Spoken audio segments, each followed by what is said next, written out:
political activists, unafraid to tackle difficult subjects, critique the powerful, and put a voice to the struggles of the oppressed, and without losing any of their edge. The provocateurs, political activists, unafraid to tackle difficult subjects, critique the powerful, and put a voice to the struggles of the oppressed.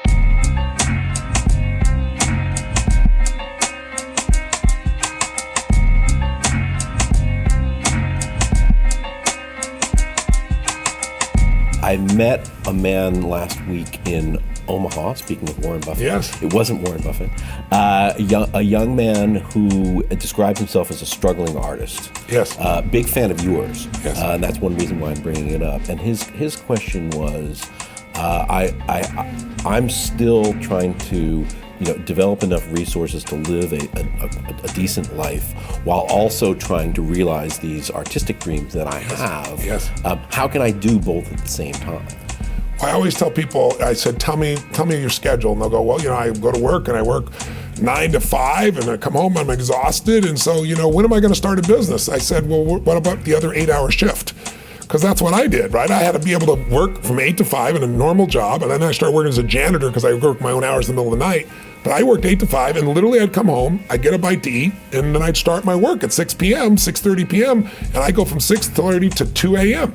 And I'd get another 7-8 hours in. And that's how I built everything in the beginning. That's honestly what's required.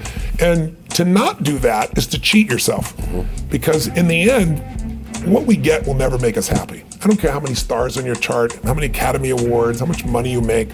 What makes us happy is progress. Progress equals happiness. If you're not growing, you're dying inside.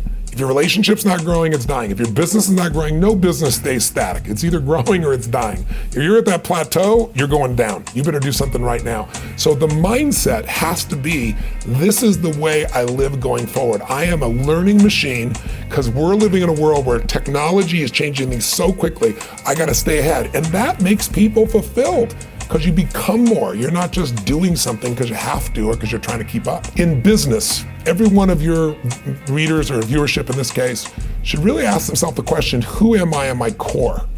Because we all have different gifts that we can give. And business, I think, other than love, your labor is probably the most sacred gift you can give any human being because it's so much of your time, your energy, it's the essence of all you've developed in your life. If you look at it, there's 3 gifts you could give. There's the gift of a specific art, a skill set, an ability, a talent that you have. And many people are artists. They're not just artists like they paint. They have something that they're just so good at, and then they start a business because they go, you know what?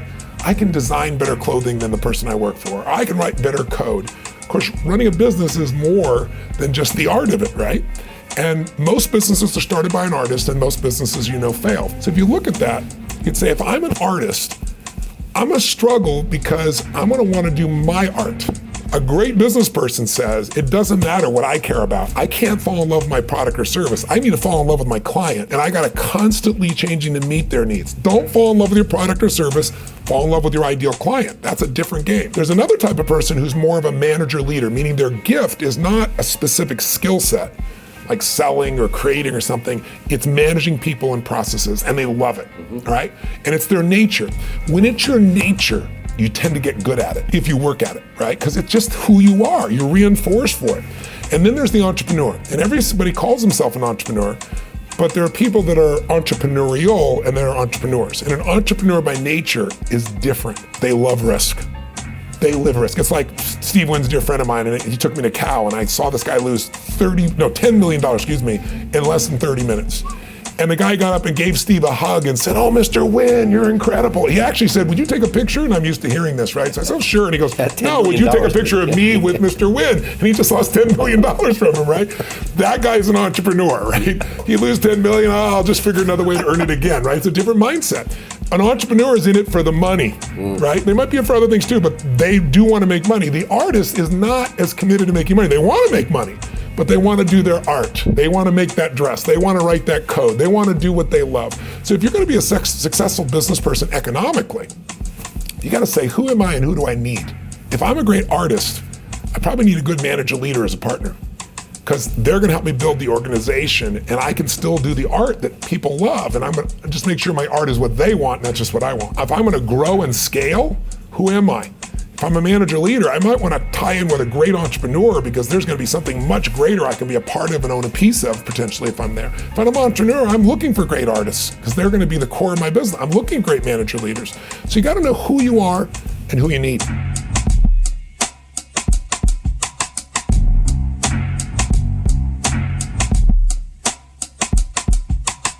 Without losing any of their edge, the provocateurs, political activists, unafraid to tackle difficult subjects, critique the powerful, and put a voice to the struggles of the oppressed. And without losing any of their edge, the provocateurs, political activists, unafraid to tackle difficult subjects, critique the powerful, and put a voice to the struggles of the oppressed.